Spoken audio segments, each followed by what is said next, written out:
السلام علیکم ورحمۃ اللہ وبرکاتہ۔ کیا آپ کو پتہ ہے جھوٹ کی کیا سزا ہے؟ ہم جھوٹ تو بول دیتے ہیں بٹ ہمیں پتہ نہیں ہوتا کہ اس کا انجام کیا ہوگا، اس کا رزلٹ کیا نکلے گا۔ مطلب کہ اللہ عز و جل کے پیارے حبیب صلی اللہ تعالی وسلم نے ارشاد فرمایا کہ جب بندہ جھوٹ بولتا ہے تو فرشتے اس کی بدبو سے 1 میل دور ہو جاتا۔ مطلب کہ آپ سوچے کہ ہم اگر جھوٹ بولتے ہیں تو فرشتے اس کی بدبو سے ہی دور ہو جاتے ہیں۔ یہ بہت بڑی سوچنے والی بات ہے اور ہم جھوٹ اکثر بول دیتے ہیں۔ اگر چینل پر نئے ہو تو چینل کو سبسکرائب ضرور کریں، اور میں آپ کو اس ویڈیو کے ذریعے ایک واقعہ بتاؤں گی جھوٹ کی سزا کیا ہے۔ تو چلیے ویڈیو کو سٹارٹ کرتی ہوں۔ مروی ہے کہ حضرت سیدنا عیسیٰ علیہ السلام ایک سفر پر جا رہے تھے کہ راستے میں ایک شخص ملا جس نے آپ علیہ السلام سے عرض کی، اے اللہ کے نبی، میں آپ کی صحبت میں رہ کر آپ علیہ السلام کی خدمت کرنا اور علم شریعت حاصل کرنا چاہتا ہوں، مجھے بھی اپنے ساتھ سفر کی اجازت عطا فرما دیجیے۔ مطلب کہ اس شخص کو آیا اور اس نے اجازت لی کہ ہم بھی آپ کے ساتھ سفر کر سکتے ہیں، پرمیشن لی۔ بس آپ علیہ السلام نے اسے اجازت عطا فرما دی اور یوں یہ دونوں ایک ساتھ سفر کرنے لگے۔ چلتے چلتے راستے میں ایک نہر کے کنارے پہنچے تو آپ علیہ السلام نے فرمایا، آؤ کھانا کھا لیں۔ دونوں کھانا کھانے لگے۔ آپ علیہ السلام کے پاس 3 روٹیاں تھیں۔ جب دونوں ایک روٹی کھا چکے تو آپ علیہ السلام نہر سے پانی نوش فرمانے لگے۔ پیچھے سے اس شخص نے تیسری روٹی چھپا لی۔ جب آپ علیہ السلام پانی پی کر واپس تشریف لائے تو دیکھا کہ تیسری روٹی غائب ہے۔ آپ علیہ السلام نے اس شخص سے پوچھا، تیسری روٹی کہاں گئی؟ اس نے جھوٹ بولتے ہوئے کہا، مجھے معلوم نہیں۔ آپ علیہ السلام خاموش ہی رہے۔ پھر تھوڑی دیر بعد آپ علیہ السلام نے فرمایا، آؤ آگے چلے، کیونکہ ان کو تو معلوم تھا کہ روٹی کہاں گئی۔ پھر وہ پوچھتے ہیں کہ شاید وہ سچ بتا دے۔ دوران سفر آپ علیہ السلام نے راستے میں ایک ہرنی کو اپنے 2 خوبصورت بچوں کے ساتھ کھڑے دیکھا تو ہرنی کے ایک بچے کو اپنی طرف بلایا۔ وہ آپ علیہ السلام کا حکم پاتے ہی فوراً حاضر خدمت ہو گیا۔ آپ علیہ السلام نے اسے ذبح کیا، بھونا اور دونوں نے مل کر اسے کھایا۔ کھانے کے بعد آپ علیہ السلام نے اس کی ہڈیاں ایک جگہ جمع کی اور فرمایا، اللہ عز و جل کے حکم سے کھڑا ہو جا۔ تو یکایک ہرنی کا وہ بچہ زندہ ہو گیا اور پھر اپنی ماں کے پاس چلا گیا۔ سبحان اللہ۔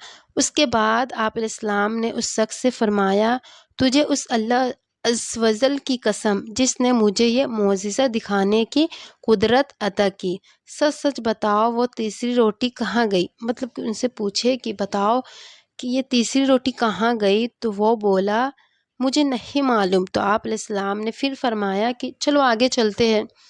چلتے چلتے ایک دریا پر پہنچے تو آپ علیہ السلام نے اس شخص کا ہاتھ پکڑا اور پانی کے اوپر چلتے ہوئے دریا کے دوسرے کنارے پہنچ گئے۔ اب پھر آپ علیہ السلام نے اس شخص سے فرمایا، تجھے اس اللہ عز و جل کی قسم جس نے مجھے یہ معجزہ دکھانے کی قدرت عطا کی، سچ سچ بتاؤ وہ تیسری روٹی کہاں گئی؟ مطلب ان کو چانس دے رہے تھے کہ شاید وہ سچ بول دے، بٹ اس بار بھی انہوں نے سچ نہیں بولا، یہی بولا کہ مجھے نہیں معلوم۔ تو آپ علیہ السلام نے فرمایا، آؤ آگے چلے۔ چلتے چلتے ایک ریگستان پہنچے جہاں ہر طرف ریت ہی ریت تھی۔ آپ علیہ السلام نے کچھ ریت جمع کی اور فرمایا، اے ریت، اللہ عز و جل کے حکم سے سونا بن جا۔ تو وہ ریت فوراً سونا بن گئی۔ آپ علیہ السلام نے اس کے 3 حصے کیے اور فرمایا، ایک حصہ میرا، دوسرا تیرا اور تیسرا اس کا جس نے وہ روٹی لی۔ مطلب کہ یہ سنتے ہی وہ شخص ایک دم فوراً سے ہی بول اٹھا، وہ روٹی میں نے ہی لی تھی۔ مطلب جب ان سے یہ بار بار پوچھا جا رہا تھا کہ وہ تیسری روٹی کہاں گئی کہاں گئی، تو اس نے ہمیشہ یہی جواب دیا کہ مجھے نہیں معلوم۔ جب ریت کو سونا کر دیا گیا اور پوچھا اور 3 حصہ کیا گیا تو اس نے فوراً یہ جواب دے دیا کہ وہ روٹی میں نے ہی لی تھی۔ یہ معلوم ہونے کے بعد حضرت سیدنا عیسیٰ علیہ السلام نے اس شخص سے فرمایا، یہ سارا سونا تم ہی لے لو، بس میرا اور تیرا اتنا ہی ساتھ تھا۔ اتنا کہنے کے بعد آپ علیہ السلام نے اس شخص کو وہیں چھوڑ کر آگے روانہ ہو گئے۔ وہ اتنا زیادہ سونا مل جانے پر بہت زیادہ خوش تھا۔ جب سارا سونا ایک چادر میں لپیٹ کر واپس گھر کو لوٹنے لگا تو راستے میں اسے دو شخص ملے۔ مطلب کہ جب وہ کیا کیا کہ سارا سونا کو ایک چادر میں لپیٹے، تو لپیٹ کر کے جب وہ گھر کے روانہ ہونے کے لیے راستے میں چلے تو اس سے دو شخص ملے جنہوں نے اس کے پاس اتنا سونا دیکھ کر اسے قتل کرنے کا ارادہ کیا، سونا چھین لینے کا ارادہ کر لیا۔ جب وہ اسے قتل کرنے کے ارادے سے آگے بڑھے تو وہ شخص جان بچانے کی خاطر بولا، تم مجھے کیوں مارنا قتل کرنا چاہتے ہو؟ اگر سونا لینا چاہتے ہو تو ہم اس کے 3 حصے کر لیتے اور ایک حصہ آپس میں بانٹ لیتے۔ وہ دونوں اس پر راضی ہو گئے۔ پھر وہ شخص بولا کہ بہتر یہ ہے کہ ہم میں سے ایک آدمی تھوڑا سا سونا لے کر قریب کے شہر میں جائے اور کھانا خرید کر لائے تاکہ کھا پی کر سونا تقسیم کرے۔ مطلب ان کا کہنا تھا کہ ہم شہر جا کر کھانا لے کر آتے ہیں اور کھانے کے بعد میں سونا کا تقسیم آپس میں بانٹ لیتے۔ بس ان میں سے ایک آدمی شہر پہنچا، کھانا خرید کر واپس ہونے لگا تو اس نے سوچا بہتر یہ ہے کہ کھانے میں زہر ملا دوں۔ مطلب کہ اس نے سوچا کہ کیوں نہ ہم کھانا میں زہر ملا دیتے ہیں تاکہ وہ دونوں کھا کر مر جائے اور سارا سونا میرا ہو جائے۔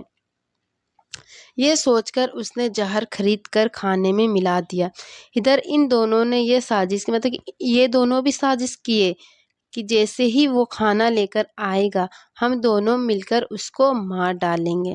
وہ بھی سوچا کہ کھانا میں زہر ملا دیتا ہوں کہ وہ دونوں کھا کر کے مر جائے گا، اور یہ دونوں سوچا کہ وہ آتے ہی ہم اس پر حملہ کر کے اسے مار ڈالیں گے اور سارا سونا آدھا آدھا بانٹ لیں گے۔ جب وہ شخص کھانا لے کر آیا تو دونوں اس پر پیل پڑے اور اس کو قتل کر دیا۔ اس کے بعد خوشی خوشی کھانے کے لیے بیٹھے، اور جب کھانا کھانے کے لیے بیٹھے تو زہر نے اپنا کام دکھایا اور یہ دونوں بھی تڑپ تڑپ کر ٹھنڈے ہو گئے اور سونا جوں کا توں پڑا رہا۔